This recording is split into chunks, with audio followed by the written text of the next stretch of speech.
अच्छा जी, computer sciences के short question answers हैं डेटा एंड एनालिसिस के। इसके शॉर्ट क्वेश्चन आंसर्स अच्छे तरीके से समझ लो ताकि आप लोगों को करने में फिर आसानी हो। मैंने आंसर्स लिख दिए, तो आंसर्स आप लोग यहाँ से भी याद कर सकते हो और फिर जहाँ से आपका दिल करे आप वहाँ से कर सकते हो। अच्छा, अब ये है फर्स्ट क्वेश्चन है कि डेटा एनालिस्ट और डेटा साइंटिस्ट में क्या फ़र्क होता है। अच्छा, पहली बात बेटा, अगर डेटा एनालिस्ट को हम देखें तो डेटा एनालिस्ट जो होता है, मैं इसका एक आसान सा आपको डिफरेंस समझा देता हूँ ताकि आप लोगों को मसला ही ना हो। वही चीज़ मैंने यहाँ पे लिखी हुई भी है। डेटा एनालिस्ट जो होता है बेटा, वो फोकस करता है अपनी हिस्टोरिकल डेटा, यानी कि जो तारीख का डेटा होता है उसको निकाल के नई डिसीजंस लेता है कि ये फ़ायदा दे सकती है, ये चीज़ फ़ायदा नहीं दे सकती। जबकि डेटा साइंटिस्ट जो होता है वो नए मॉडल प्रेडिक्ट करता है, वो फ्यूचर के बारे में बताता है कि अगर इसको ऑप्ट करोगे, इसके मुताबिक चलोगे तो बहुत फ़ायदा होगा। अच्छा, इसके जो की स्किल्स होते हैं डेटा एनालिस्ट के, वो आपके, जब मैं डेटा एनालिस्ट की बात करता हूँ तो वो आपके उसके जो की स्किल्स होते हैं वो या तो एसक्यूएल पे काम करता है, ठीक है, या फिर वो एक्सेल पे काम कर रहा होता है।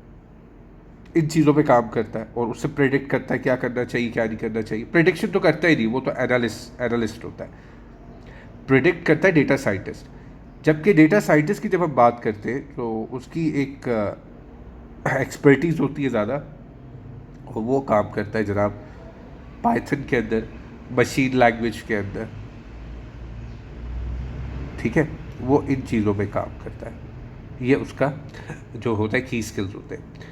जब हम कहते हैं रोल की बात, तो डेटा एनालिस्ट जो होता है वो अपना हिस्ट्री से डेटा इंटरप्रेट करके इन्फॉर्म करता है अपने डिसीजंस के हवाले से। जबकि डेटा साइंटिस्ट जो होता है वो मॉडल्स बिल्ड करता है और प्रिडिक्ट करता है फ्यूचर के ट्रेंड्स, ठीक है, ऐसे मॉडल्स बनाता है ओके, जिसको देखने के बाद, जिसको ऑप्ट करने के बाद हम फ्यूचर में आने वाली चीज़ों को अच्छे तरीके से समझ सकते हैं। अगर हम एक्सपर्टीज़ को समझे, यानी कि दोनों में से किसकी एक्सपर्टीज़ ज़्यादा है, तो डेटा साइंटिस्ट की एक्सपर्टीज़ बहुत हाई होती है, जबकि डेटा एनालिस्ट की एक्सपर्टीज़ मॉडरेट होती है। अच्छा, फिर नीचे मैंने यही चीज़ जो है डिस्क्राइब की एक लाइन के अंदर। डेटा, अच्छा एक चीज़ और आप लोग समझ लो, जो डेटा एनालिस्ट होता है वो एक किस्म का स्टोरी टेलर होता है। मतलब मैं यहाँ पे मेंशन भी कर देता हूँ थोड़ा सा कि डेटा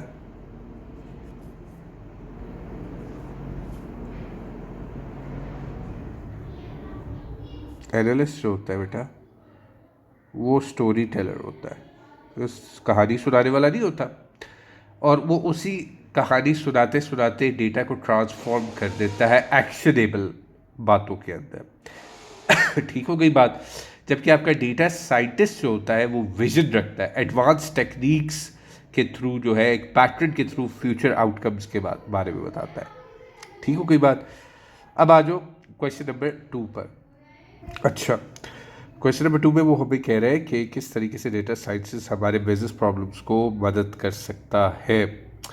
किस तरह से मदद कर रहा है। यहाँ पे मैंने कुछ वेरियस मेथड्स बताए, एक कस्टमर सेगमेंटेशन बताई है, एक प्रेडिक्टिव एनालिस्ट बताई है, फ्रॉड डिटेक्शन बताई है। होता क्या है कि फ्रॉड डिटेक्शन के अंदर, मतलब मैं आपको स्टोरी की तरह समझाता हूँ। फ्रॉड डिटेक्शन के अंदर फॉर एग्जांपल प्रॉब्लम है कि आइडेंटिफाई कर लेता है एक फ्रॉड ट्रांजैक्शन को। एक शख्स है वो नकली ट्रांजैक्शन जो है बैंक से या किसी भी फाइनेंशियल लॉस किसी को देने के लिए कर रहा है। तो डेटा साइंटिस्ट क्या होता है, वो एक ऐसा प्रिडिक्टिव मॉडल उसने बिल्ड किया होता है जिससे वो एनालाइज कर लेता है एक पैटर्न को। ठीक है, मिसाल के तौर पे आपका ये घर है, ठीक है, ये घर है और इस घर का ये रास्ता है।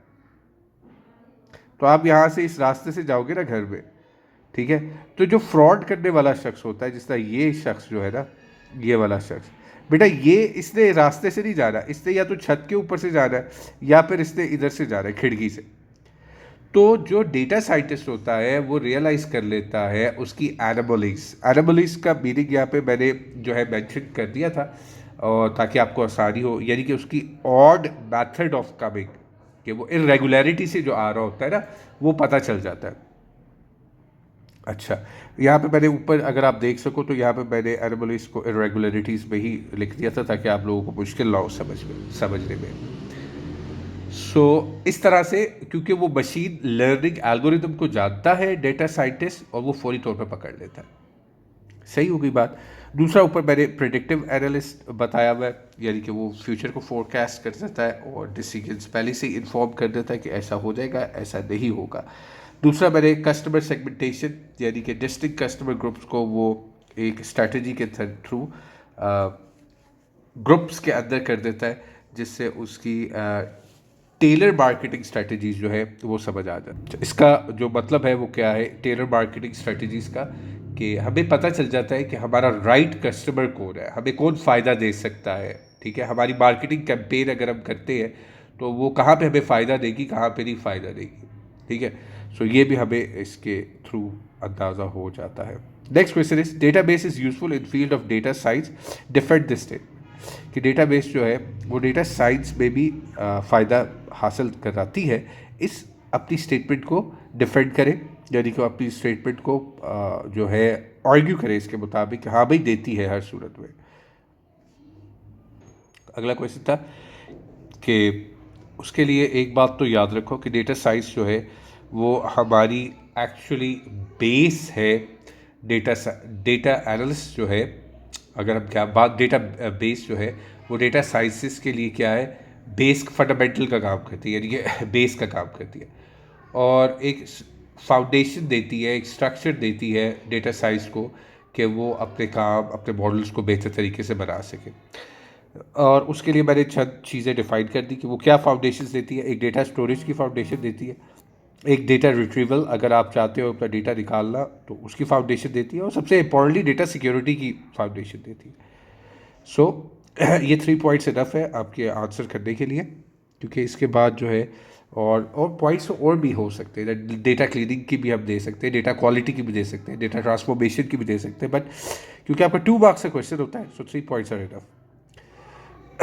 Next question is, compare machine learning and deep learning in the context of formal and informal education. Okay जी, पहले मशीन लर्निंग को देख लेते हैं। अच्छा जी, तो इसको भी मैंने अलग अलग करके डिफाइन किया हुआ है कि मशीन लर्निंग जो है वो ब्रांच ऑफ आर्टिफिशियल इंटेलिजेंस की है, और कंप्यूटर साइंस के अंदर हम इसको क्या क्या चीज़ें इसकी समझते हैं, हम इसका एल्गोरिदम समझते हैं, और फिर हम उसको इमिटेट करते हैं ह्यूमन लर्निंग और कंप्यूटर्स के साथ। अब मैं थोड़ा सा, ये तो डेफिनेशन है जो कि मैंने आपको क्वेश्चन का आंसर करते हुए दिखाई है।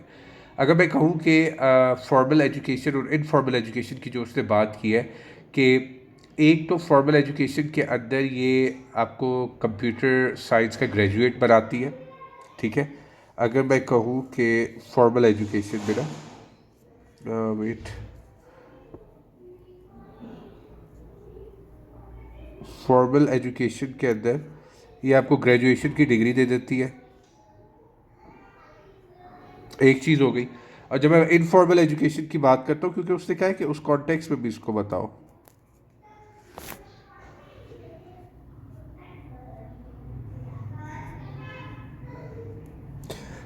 इनफॉर्मल एजुकेशन के तौर पे एक तो ये ऑनलाइन कोर्सेस आपको प्रोवाइड करता है, ट्यूटोरियल्स और प्लेटफॉर्म्स है, जैसा कोर्सिया, EDX, UDB वगैरह जो है ये आ जाते हैं। सो ऑनलाइन कोर्सेस जिसमें कोर्सिया है, ब्रैकेट्स कर देता हूँ, UDB है, तो बेटा ये इनफॉर्मल के अंदर आ जाता है। और फिर मशीन लर्निंग जो है ये डीप लर्निंग होती है आर्टिफिशियल इंटेलिजेंस की। दोबारा से समझ लो, ये डीप लर्निंग होती है आर्टिफिशियल इंटेलिजेंस की, और इसके यूनिक करेक्टरिस्टिक्स या यूनिक एप्लीकेशंस होती है, जिसके अंदर आप जो है सुपरवाइज कर लेते हो मॉडल्स को, लेबल कर लेते हो मॉडल्स को, और जो है इनके सबसेट्स, AI के सबसेट्स बना लेते हो। ठीक है, और जो है सबसे इम्पोर्टेंटली ये इसका फ़ायदा होता है कि इसके आप सबसेट्स जो है क्रिएट कर सकते हो मशीन लैंग्वेज की मदद से। डीप लर्निंग पे आ जाओ। डीप लर्निंग की जब मैं बात करता हूँ तो इसको हम कहते हैं कि ये जिस तरह मशीन लैंग्वेज के अंदर जो हम सबसेट बनाते हैं ना, तो आपकी जो डीप लर्निंग है बेसिकली वो सबसेट ही है। सबसेट किसका? मशीन लैंग्वेज का। अगर मैं कहूँ कि आपकी डीप लैंग्वेज जो है वो बेटा सबसेट है किसकी? मशीन लैंग्वेज की। ठीक है, आपकी डीप लैंग्वेज जो है वो सबसेट है बेटा मशीन लैंग्वेज की।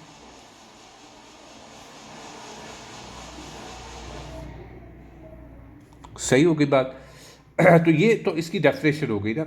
और ये भी आर्टिफिशियल एंड न्यूरल नेटवर्क के ऊपर काम करती है। न्यूरल नेटवर्क से मुराद होती है कि ह्यूमन ब्रेन की जो प्रोसेस इंफॉर्मेशन होती है ना, उसके ऊपर काम करती है। So it's like way enhanced, way advanced course हम इसको कह सकते हैं। अच्छा, अब जब हम इसकी फॉर्मल और इनफॉर्मल की बात करते हैं तो फॉर्मल एजुकेशन के अंदर इसके एडवांस कोर्स जो है मशीन लैंग्वेज पे आते हैं। फॉर्मल एजुकेशन के अंदर इसके जो कोर्सेज हैं वो मशीन लर्निंग में आते हैं। जिस तरह आप एआई ले लो, ठीक है, और फिर I think AI is the most advance, या exactly AI is the most advance. तो आप इस पर एआई ले लो। और दूसरा जो है, अगर इनफॉर्मल के अंदर हम बात कर लें तो उस पर भी देख लो। इनफॉर्मल एजुकेशन के अंदर हमारे पास आ जाते हैं ऑनलाइन कोर्सेज आ जाते हैं जिसके अंदर पाइटर्क है, और पाइटर्क या फ्रेमवर्क्स जो है, टेंस फ्लो है, एक टेंसर फ्लो है, ठीक है, और दूसरा आपका आ जाता है पाइथन। ठीक है, ये इनफॉर्मल एजुकेशन के अंदर आता है। Next question number 5, what is meant by the source of data? Give 3 sources of data excluding those mentioned in the book. जो आपकी बुक के अंदर है उसके अलावा आपने 3 सोर्सेज ऑफ डेटा जो है वो दे दी है। ओके जी, सबसे पहले उससे कहा था कि सोर्सेज ऑफ डेटा को डिफाइन करो। तो सोर्सेज ऑफ डेटा क्या होता है बेटा? इसका मतलब है कि जहाँ से हम अपना डेटा कलेक्ट करते हैं, like sources of data refer to the various origin from which data is collected. ये सोर्सेज को कैटेगराइज किया गया है कई चीज़ों के अंदर। ये याद रखो कि जहाँ से हम डेटा कलेक्ट करते हैं, ये सोर्सेज जो है प्राइमरी भी हो सकती है, ठीक है। वो कह रहे हैं कि बुक वाला आंसर ना दो, और सेकेंडरी भी हो सकती है। पहले प्राइमरी होगी और फिर सेकेंडरी होगी। ये फर्स्ट हो गई और ये सेकंड हो गई। अच्छा, यही डेफिनेशन जो सेम मैंने बोली, यही डेफिनेशन मैंने यहाँ पे भी लिखी हुई है। अच्छा, बुक, आई डोंट नो कि बुक के अंदर क्या आंसर दिया हुआ, क्योंकि मैं मोस्टली बुक के बगैर ही पढ़ाता हूँ। सो एग्जैक्ट आंसर जो है वो तो मुझे नहीं पता कि बुक के अंदर क्या है। हाँ, मैं बुलाता हूँ, अभी बुलाता हूँ, बस 10 मिनट्स बुला रहा हूँ आपको।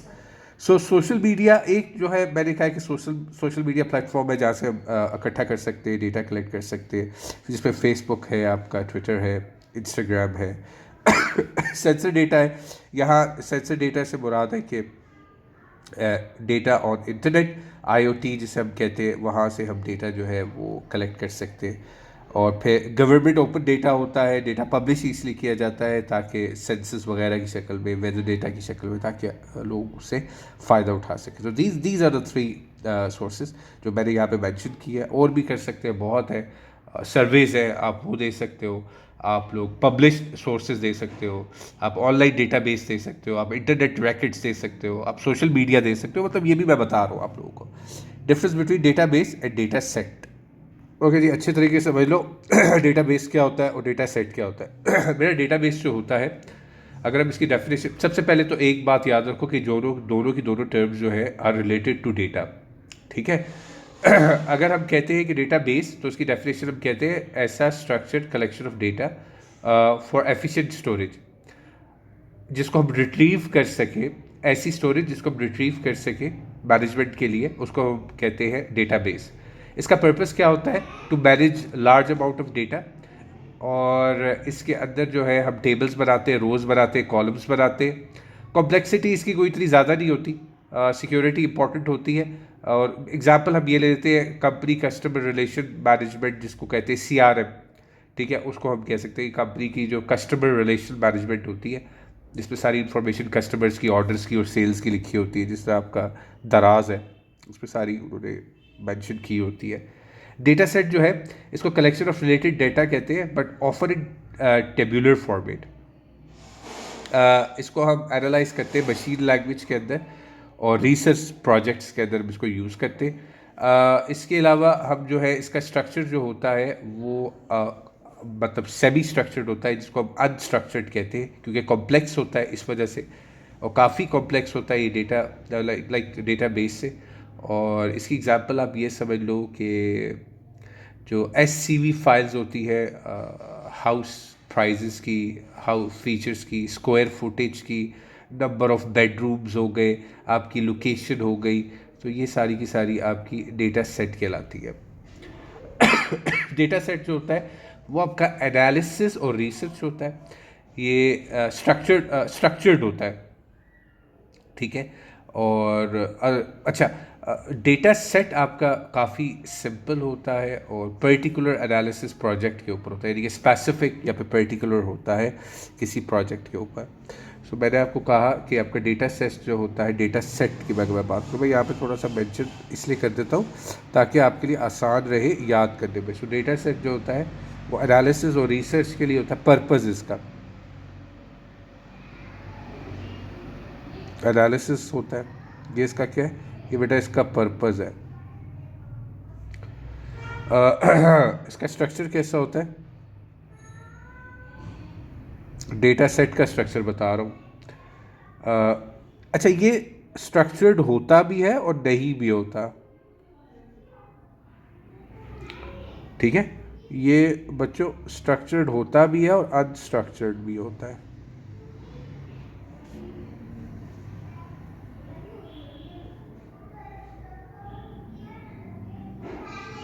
दोनों कंडीशन होती है इसमें। अच्छा, इसकी कॉम्प्लेक्सिटी जो है सिंपल है बनिस्बत उससे, आपके डेटाबेस से सिंपल है। सही हो गया। Argue number 7, argue about the trends, outliers and distribution of values in a data set, describe. Okay जी, आ जाए अब इस पे। अच्छा जी, हमने 3 चीज़ें बता दी, एक ट्रेंड बता रहा है, एक आउटलायर्स बता रहा है और distribution of values in a database. बेटा ट्रेंड्स जो होते हैं वो आपकी जनरल डायरेक्शन और पैटर्न होती है डेटा सेट के अंदर ओवर द टाइम, यानी कि साल का, जिस तरह इसकी एग्जांपल देख लो, लाइक आप एनालाइज करते हो स्टॉक प्राइजेस एक साल के बाद, तो प्राइजेस आर जनरली इंक्रीज हो रही है, नीचे जा रही है, तो this is the example of trend. Outliers जो होते हैं ये डेटा पॉइंट्स होते हैं। क्या होते हैं, डेटा पॉइंट्स होते हैं जो कि डेविएट होते रहते हैं बहुत ज़्यादा तौर पे, ओवरऑल पैटर्न के तौर पे, और they can caused by errors in data entry. जब गलती कर रहा होता है डेटा एंट्री करते हुए तब होती है आउटलायर्स, ठीक है। और ये जेन्युइन एरर्स होते हैं, ठीक है। एग्जांपल है कि data set of house price जो है सिग्निफिकेंटली हायर हो गई, अभी 10-20 लाख का था घर, अभी जो है वो 50 लाख का हो गया। सो दिस इज़ कॉल्ड, हम कहते हैं इसको आउटलायर्स। उसके बाद लास्ट जो है डिस्ट्रीब्यूशन ऑफ वैल्यूज़ की जब हम बात करते हैं, so distribution of values describe how data points and spread across the range of common distribution, जिसको मैं इस तरीके से कहता हूँ कि जब हमारी नॉर्मल डिस्ट्रीब्यूशन होती है, जिस तरह बेल शेप्ड कर्व्ड, जहाँ पे डेटा पॉइंट क्लस्टर्स की शक्ल में पड़े होते हैं, ठीक है। और या फिर आप कह सकते हो यूनिफॉर्म डिस्ट्रीब्यूशन, जहाँ पे डेटा पॉइंट्स जो है इवनली डिस्ट्रीब्यूट होते हैं अक्रॉस द रेंज। इसकी अगर आप एग्जांपल देखो तो आप डेटा सेट जो कि स्टूडेंट एग्जाम स्कोर होता है, वो बेसिकली आपकी एग्जांपल होती है डिस्ट्रीब्यूशन ऑफ वैल्यूज़ की, ठीक है। जिसमें मैं कहता हूँ एग्ज़ाम स्कोर जो है वो बेसिकली एग्जाम आपको डिफाइन करता है इसको। So these are the 3 definition जो कि उसने पूछी थी। अगला है why are summary statistics needed, summary statistics की क्यों ज़रूरत होती है हमें। अच्छा जी, उसने हमें कहा था कि समरी स्टैटिस्टिक्स नीडेड क्यों उसकी ज़रूरत होती है। बेटा देखो, समरी स्टैटिस्टिक्स जो है एक न्यूमेरिकल वैल्यू होती है, यानी कि नंबर्स पे बेस्ड वैल्यू होती है, और ये डिस्क्राइब करती है characteristic of data set. Data set की जो इंपॉर्टेंस है उसको डिस्क्राइब करती है, और एक कंसाइज समरी, यानी कि एक हमें शेप के अंदर समरी जो है ये प्रोवाइड करती है। फिर इसके कुछ कॉमन समरी स्टैटिस्टिक्स चीज़ें हैं जो कि हमें पता होनी चाहिए। यहाँ पे मैंने शेप लिखी हुई है और डिस्पर्जन लिखी हुई है, 2 मैंने यहाँ पे लिखी हुई है, लेकिन सिर्फ ये नहीं है, शेप और डिस्पर्जन सिर्फ नहीं है, इसकी और भी है। इसके अलावा आपकी अगर हम बात करते हैं मीन, तो इसमें मीन भी आता है, और फिर उसमें क्योंकि यहाँ पे डेफिनेशन के अंदर मैंने डिस्क्राइब की हुई है ये बात कि मीन, मीडियन और मॉड जो है, ये तीनों चीज़ें इसके अंदर आती हैं। अब मैं आपको थोड़ा सा एग्जाम्पल के ज़रिए समझाता हूँ कि जब मैं एक बात कर रहा हूँ कि न्यूमेरिकल वैल्यू को डिस्क्राइब करती है तो किस तरह डिस्क्राइब करती है। सबसे पहले मीन में आ जाओ। जब मैं मीन की बात करता हूँ, सो ये average value of a database होती है। क्या होती है? Average value of database. So ये average value of data, not database, it's data set. Did I write database? Yeah, no, it's my bad, it's data set. ठीक है, तो किस तरह होगा? लेट्स सपोज हमारे पास नंबर्स है 2 4 है बेटा, 6 है, ठीक है, और 8 है। अब इसका मीन किस तरह लोगे? आप मीन लोगे 2 + 4 + 6 + 8 divided by 4, so that will be 5. So this is how we use mean, जो कि मैंने ऊपर डिस्क्राइब किया सेंट्रल टेंडेंसी के अंदर। तो इस तरीके से हम मीन को लेते हैं। ठीक है, बात समझ आई। और फिर जो जहाँ पे जब बात आती है मॉड की, फॉर एग्जांपल मॉड भी मैं यहाँ पे डिस्क्राइब कर देता हूँ, छोटी सी जगह पे आएगा। मॉड का क्या मतलब होता है? मॉड का मतलब होता है most frequent occurring value. Frequent occurring value, frequent occurring value, ये बेटा मॉड का मतलब हो गया। ठीक है, सो अगर मेरे पास एक डेटा है, लेट्स सपोज मैं यहाँ पे एक लिख लेता हूँ, इसको थोड़ा सा छोटा कर देता हूँ, इसी में फिर लिख लेता हूँ। लेट्स सपोज मेरे पास है 2 है, 4 है, 4 है, 4 है, फिर 2 है, फिर 3 है, फिर 5 है, फिर 6 है। अब मोस्ट एक्यूरेट डेटा इसमें क्या है? हाँ, मोस्ट एक्यूरेट डेटा जो है इसमें 4 है ना बेटा, क्योंकि 3 दफ़ा आ रहा है। सो ये आपका बोर्ड होता है। सो इसलिए हमें ज़रूरत होती है समरी स्टेटिस्टिक्स की, क्योंकि हमें ये इतने काम करने में मदद देता है। ठीक है, शेप करने में मदद देता है, डिस्पर्जन करने में मदद देता है, स्टैंडर्ड डेविएशन इसी की मदद से हम स्टैंडर्ड डेविएशन निकाल लेते, वेरिएंस निकाल लेते। नेक्स्ट क्वेश्चन है, express big data in your own words. कहता है कि बताओ बिग डेटा क्या होता है। वो नीचे उससे हिंट दी थी, VS of a big data, उसकी मदद से आप जो 3 V's है उसकी मदद से आप बताओ कि बिग डेटा क्या होता है। वॉल्यूम, वेलोसिटी और वैरायटी में मैंने उसको एक्सप्लेन किया हुआ है, उसको मज़ीद एक्सप्लेन कर लेते, देख मैं समझा देता हूँ ज़्यादा आपको। ओके जी, सबसे पहले समझ लो कि बिग डेटा होता क्या है। जब मैं कहता हूँ big data refers to the massive volume of data. बहुत ज़्यादा अमाउंट ऑफ जब डेटा आपके पास होता है और उसकी वेलोसिटी भी ज़्यादा होती है, उसकी वैरायटी भी ज़्यादा होती है, तो आप किस तरीके से उसको करेक्टराइज कर सकते हो। तो उससे कहा था वीज़ के ज़रिए करो। यहाँ पे मैंने फर्स्ट वी यानी कि वॉल्यूम यूज़ किया, जिसपे मैंने एक मिसाल दी किसकी, आपको मैंने ईमेल्स की मिसाल दी कि आपके पास बहुत ज़्यादा ईमेल्स जो है वो इनबॉक्स के अंदर मौजूद है। वेलोसिटी क्या है कि जी वो ईमेल्स जो है कंटिन्यूसली आई जा रही है। वो ईमेल्स क्या है? कंटिन्यूसली आई जा रही है, रुकने का नाम ही नहीं ले रही। तो वो ये स्पीड होती है जो कि जनरेट कर रही होती है अपने डेटा को। वैरायटी क्या है? डिफरेंट टाइप्स ऑफ डेटा है। जिस तरह उसके अंदर आपके टेक्स्ट भी आ रहे हैं, आपके इमेजेस भी आ रहे हैं, आपकी अटैचमेंट्स भी आ रही है। तो ये सारी की सारी जो है आपका क्या कहलाता है? बिग डेटा कहलाता है। और जो 3 V's है वो भी एक्सप्लेन होंगे साथ उसके। Illustrate the purpose of data storage. कहता है डेटा स्टोरेज का पर्पस बताओ क्या होता है। क्वेश्चन नंबर 10 है, illustrate the purpose of data storage. हाँ अच्छा, लास्ट क्वेश्चन है। सबसे पहली बात कि डेटा स्टोरेज जो है उसके क्या फ़ायदे। सबसे पहले डेटा प्रिजर्वेशन है कि एक तो डेटा आपका सिक्योर रहता है, सेफ रहता है, आपको एनालिसिस के लिए जब भी ज़रूरत हो आप उसको ले सकते हो। एक्सेसिबिलिटी है, आप डेटा को इजीली अपने लिए अवेलेबल कर सकते हो जब भी आपको ज़रूरत हो। एक्सेस आसान होती है, आप रसाई कर सकते हो अपने डेटा तक। डेटा सिक्योरिटी यानी कि आपका डेटा जो है प्रोटेक्ट रहता है अनऑथराइज एक्सेस से, और लॉस भी नहीं होता, यानी कि गुमता नहीं है। So this is it. यहाँ पे आपके जो क्वेश्चन आंसर्स है वो ख़त्म हो जाते हैं। कोई भी क्वेश्चन हो बेटा कमेंट भी कीजिए ताकि मैं आपको उसका जवाब दे सकूँ। Thank you.